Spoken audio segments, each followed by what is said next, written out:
Alec, what's going on? Are we starting? Mm-hmm.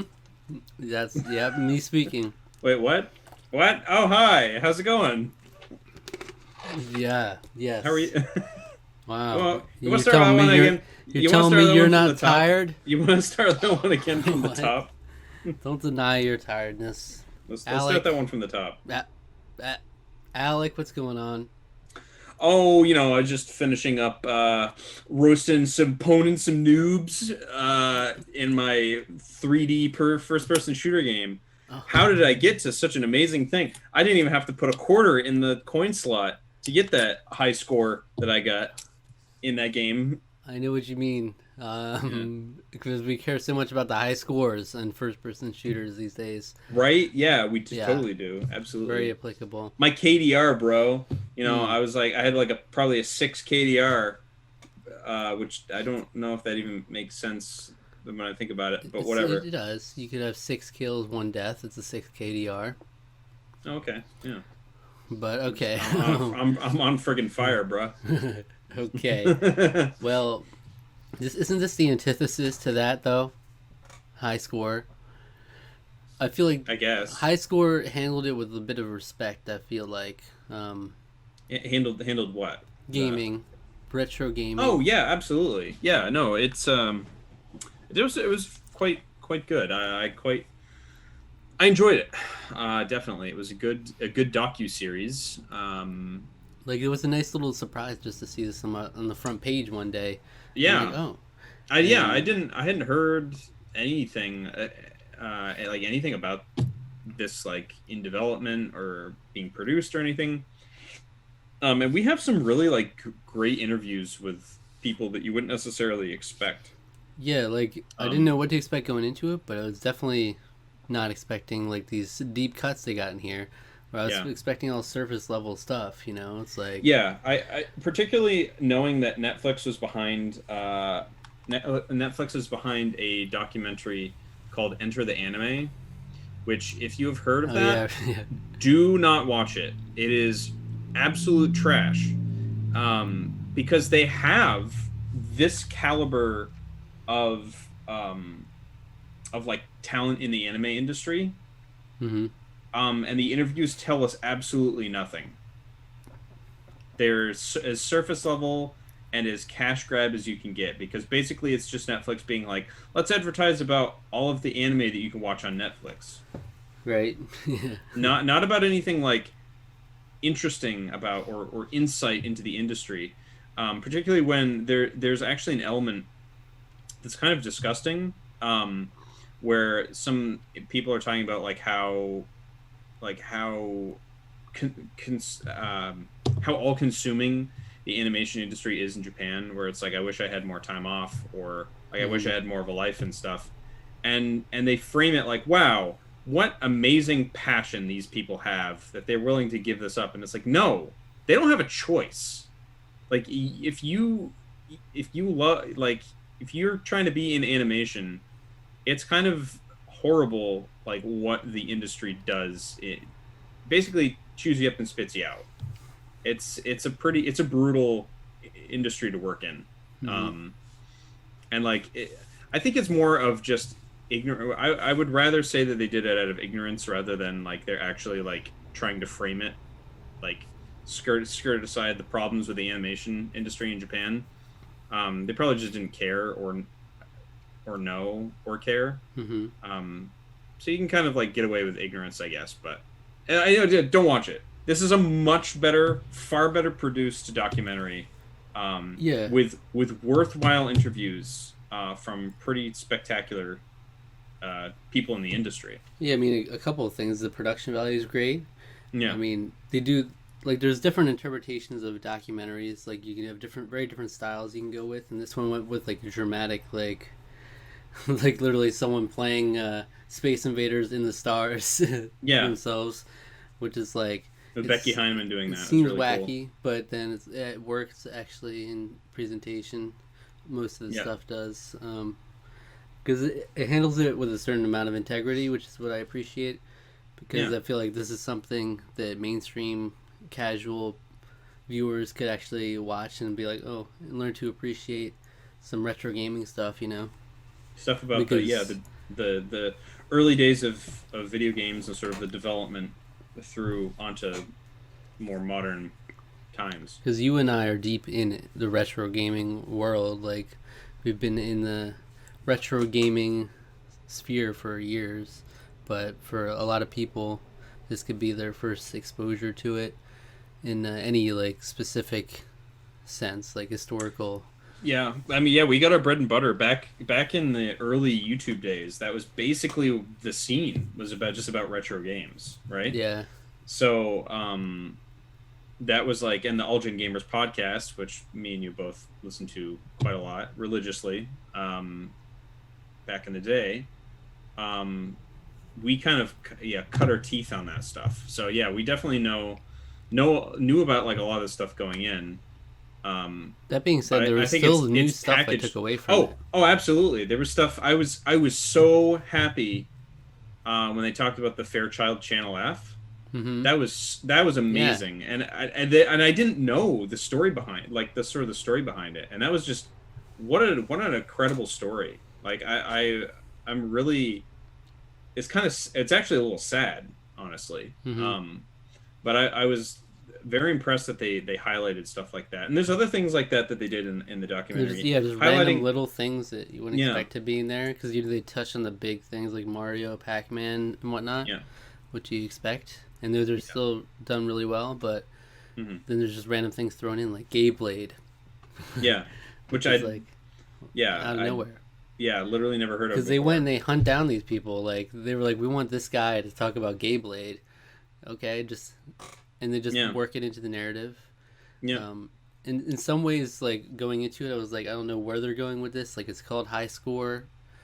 Is it about like arcades specifically, or is it going to be about competitive, like the founding competitive stuff? But then it just kind of turned into each episode is almost independent of each other. They each tell like their own story.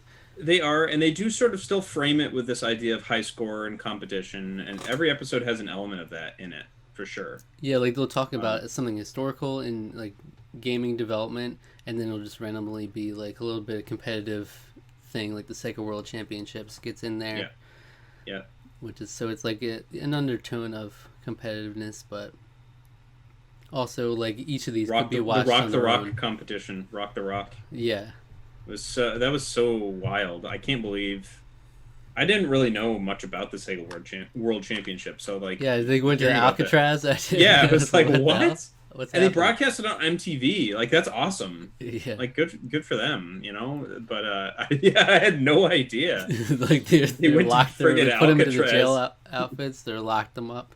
Yeah, That's they crazy. ushered them off in handcuffs. Yeah, it was wild.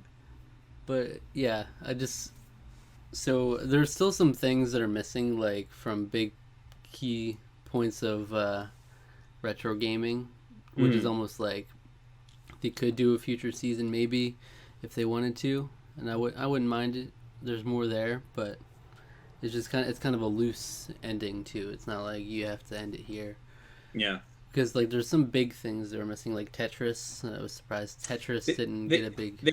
they talked about Tetris. They didn't really like go super into it. It was more they mentioned it like because it came Yeah. into play during the Nintendo World Championships. They talked a lot about Tetris.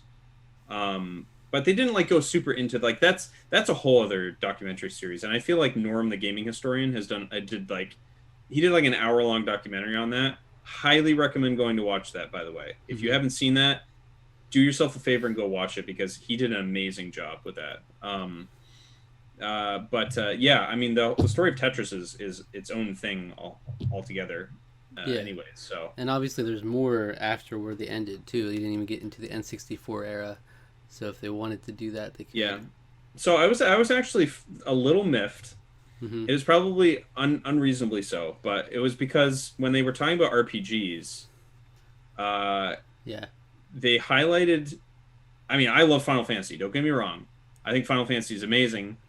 Big fan, but Dragon Quest.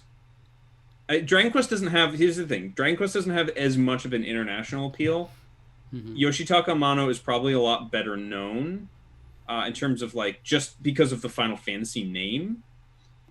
So because of that, I think that that art probably has a little bit broader. Maybe broader appeal. It's hard. I don't know. It's hard to be as more broad appeal than Akira Toriyama with Dragon Quest, because obviously Toriyama did Doctor Slump, Dragon Ball, and Dragon Quest, which are like the Dragon Quest being pretty big deal. Like that was to me, it felt like there was only part of the story they were really telling with Final Fantasy, because it was like, yeah, Final Fantasy was inspired by Ultima, but it was like, but they were really inspired by Dragon Quest. They were wanting to make a game like Dragon Quest. Yes, they were inspired by Ultimate, much like Dragon Quest was, but they were also very inspired by Dragon Quest. Hmm. um, and like, I was like, maybe they just couldn't get Akira Toriyama to interview Yoshitaka Amano's with Final Fantasy. You have get more of that highlight that it's a little bit better known than Dragon Quest. Um, but I mean, if you're gonna highlight like unknown stuff, I wish they had done that, because the PC gaming, like Ultima, being as influential as it was, like that's a whole other topic too, of like how the West developed their RPGs versus how Japan did, because they took completely different sort of they had completely different takes on the same influence from the same thing. So yeah, Hmm. there's a little bit of a I was a little bit like, you could have done that, you could have talked more about Dragon Quest, because I feel like that's an interesting thing on its own, because Dragon Quest led to the whole slew of Japanese RPG. Yeah. It's very very different from Ken and Roberta Williams games, very different um, from Ultima and so on. But yeah, I mean, that was just a small nitpick. I also felt like Ken and Roberta Williams sort of like like they brought them up and they introduced that whole segment, and then they just kind of like fell off the face of the earth for the last half of that episode. I thought that was kind of weird, Yeah. because I was Is like, it? they did a ton. Sierra is just like, you could do a whole documentary on Sierra. Yeah. Like, They did some weird things with the narrative where it was like you get like a little tiny tidbit of this, and then it goes over to random competitive event or something. So it was yeah, kind of weird at times, but I guess they really wanted to have that through line of the competitive stuff, yeah. so they kind of prioritized that. Hmm. Also worth noting that Charles Martinet did the narration for this. Yep. So you have Mario basically narrating the whole thing in his normal voice. He doesn't go like woohoo or Which anything he throughout did the whole well. thing. I found a couple times where he pronounced things like noticeably weirdly to me. I'm like, what? I wish I had written them down, but there were a couple times I was like, that can't be right, right? It And can't be oh, right. and is this just a thing I didn't know, or were fighting games known as fight games? Some people refer to them as that. Yeah. I was like, ooh, I don't like Yeah. that. It's yeah. I don't like that If you've either. ever played a fight game, you'll Like, you mean a fighting game or a fighter? Yeah. Uh, a fight game. Yeah. I don't know. That was a little weird. but there were a couple of That was things like, that was like the script. That was a yeah, problem with the script more than anything. And they also talked about the Night Trap stuff, the ESRB founding. They talked a little bit about yeah, that. That was fun. No, I actually really liked the Night Trap segment, because it was like, yeah, yeah. it was so clear that none of those people had played the game. Mm-hmm. Um, yeah, that was fun. And I like surprisingly enjoyed the Madden stuff. Like that's obviously not something I care much for in terms of actually gaming, but it's still interesting. Like I just find it cool that they reached out to these people, because it's like you take this guy who's like so far removed from gaming now, like the people that were integral to Madden and things like that, and just Yeah, make them come back and like they're still passionate about it. It's cool. yeah, it was interesting. Yeah, getting that sort of like him talking with John Madden about this, like really introducing him to the concept of having a sports game. And John Madden being like, no, you got to have 11 players, because it's not football without 11 players, Hmm. you know? So it's like that's awesome. Like getting the whole backstory and stuff like that is really cool, and I like that as well. Um, And I obviously really yeah. loved all the Nintendo stuff too. Yeah, Uh, Nintendo stuff was a big thing. They didn't call the Genesis the Mega Drive. I don't know why they never mentioned the fact that the Genesis was called the Mega Drive in hmm every other territory Yeah, except the United States. I thought that was a little weird. yeah, Because like the Genesis released in Japan. It's like no, the Mega Drive released in Japan. yeah, because they made that distinction with the Famicom, right? Yeah, they talked about the Famicom. yeah, They also yeah, so like other than like the big so other than the big ones. So you have PC, personal computing, Atari, Sega Genesis, Nintendo Entertainment System, and Super Nintendo. They didn't mention the Master System, which was Sega's other earlier console. They didn't hmm mention any of the other sort of side consoles that came out. So you didn't mention like TurboGrafx 16. They didn't mention like Japanese computers, which I mean those are or Amiga or like anything other than like. But again, I think those are kind of so ancillary. Those are maybe too ancillary to really kind of yeah, get the main thrust because they're only like 45-minute episodes. So I you got to give and take a little bit. I recognize that, but like just like that fact alone was just strange to me that they didn't have like nothing about the mega. No, it's called the Mega Drive everywhere but here in the hmm states. So yeah. Overall, I thought it was really well done, though. oh yeah, absolutely. Give this a watch for sure. I really like the fact that they highlighted some more like unknown, like less known stuff. So yeah, like about the Fairchild Channel F, it's the first game console with interchangeable cartridges because the guy who like invented it was black, and there wasn't a whole lot of people in the games industry at that period of time. The games industry was fairly small, but it was lucrative. hmm Um, there weren't a lot of black people working in that industry, and he was the one that came up with this whole interchangeable cartridge for your console thing.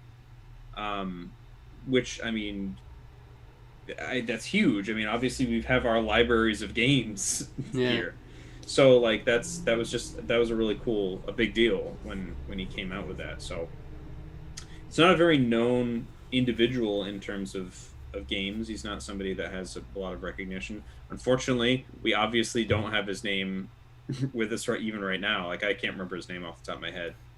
shame. Yeah, Um, shameful. but there's a lot of the people that are like that too. Like I can't remember the guy behind Space Invaders. So they talked about Space Invaders being a huge deal in Japan. So yeah, big interviews with not just English speakers, a lot of Japanese people. Yeah. Uh, Hirozuka Tanaka, Hip Tanaka, hmm um, because he was a huge sound design guy, but he also is instrumental in like Mother. They didn't talk about this at all, but he composed a lot of the music for Mother and Mother 2 and Mother 3. Um, huge music guy. Kind of like a jack of all trades, not jack of all trades, Renaissance man sort of in Japan. He's done. I mean, they showed him doing DJing, Yeah. but he's done other stuff. He's had bands and things like that are fairly well known in Japan. Like he's sort of a little bit of a minor big deal. So, It's just cool to see these people like still passionate about it when they talk mm, about it, and like and especially the people that are so far removed from it, and then yeah, they get to talk about it again. They're like seem that excited marketing, too.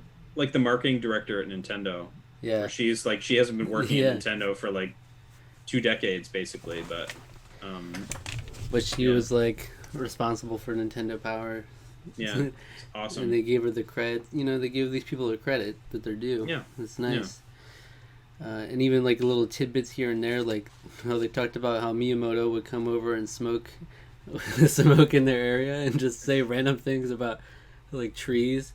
yeah. The two Argonaut guys that were working in Japan, yeah, Yeah, he was like, yeah, and our smoking room was like way away from her house, and it was the place Miyamoto would come and smoke. yeah. That's And it's just like, really funny. and How, that's just stuff I've never heard before, and yeah, it's I'd never heard nice. about any of that. Yeah, it's amazing. So like, I would like more of this. Is only 6 episodes. I wouldn't mind more of it. Yeah. Oh, also stuff about Doom. Doom is a really big deal. So I'm glad that they gave that its due as well. Yeah, and Because Yeah, just the way they approach things, like the whole Star Fox, how they worked through how everything came to be was cool too. Yeah. Like the layers to it, and how Miyamoto was like, no, we can't. People will be confused if they got this whole have to worry about everything around them. So then the whole ring thing was established, and then Yeah, like how the you're animal going straight. characters Yeah. came in, and they were like, I don't know about these animals. See, and then finally once they realized, they're like, no, yeah, no, this was a good idea, and I'm so glad they did because I'm a huge like I love Star Fox so much. So, Yeah, um, and like to me, Star Fox is like Saturday morning cartoons. That's what I've always compared it to. It's basically just like a Saturday morning cartoon series that you get to play. You get these goofy animal characters and the spaceships, and hmm you get this whole like story and everything. It's fun. It's a lot of fun. yeah. Just imagine it easily could have been just the game was just the R wing by Yeah, itself, yeah, just going through rings, yeah. and it's so different. Hmm. Um, but yeah, so what would you? How would you rate this out of 10? I mean, like, can we even rate this? Do we even rate this? Like, I don't even really know what to give It it. has You to be know, done. like, has to be done. Okay, I'll give it like an 8.5. Oh, It was. that's a pretty high score. Uh-huh. Yeah, no, it was really great. Oh, I mean, it's. I mean, I don't really know anything to say much against it's it. pretty I mean, good. it was a really solid series. I kind of wish there was more. I wish there was a little bit more information about some things. They kind of glazed over some things that, like we said, that was a little scattershot sometimes with the editing, and I kind of got what they were doing for the most part in most episodes, but some of it was sort of like with Ken and Roberta Williams, where they just sort of basically dropped their arc after the first 10 minutes of the episode, and I was like, oh, okay. Hmm. They were super influential, so I was like, I wish you could talk more about them, but Yeah, I wonder how long their interviews were like on the raw yeah, footage.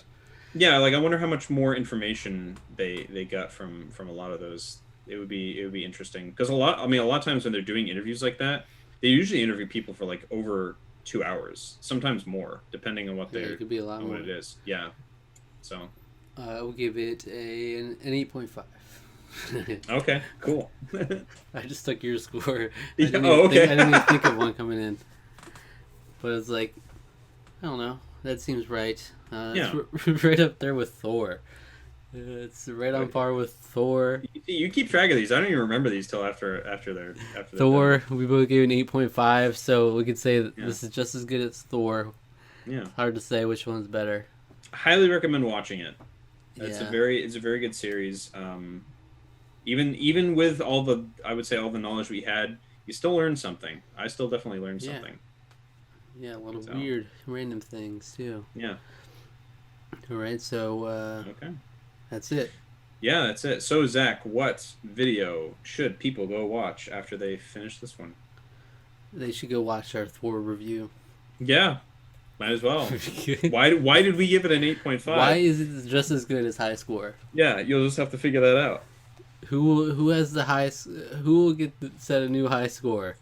Find out next time. Find out on Tarqaron. Subscribe to our channel for more videos. Hit the notification bell just so you know when any new video is uploaded. Follow us on Twitter at Tarqaron TWO. Subscribe to our podcast feed. Do it. That's it. Do it. Thank you.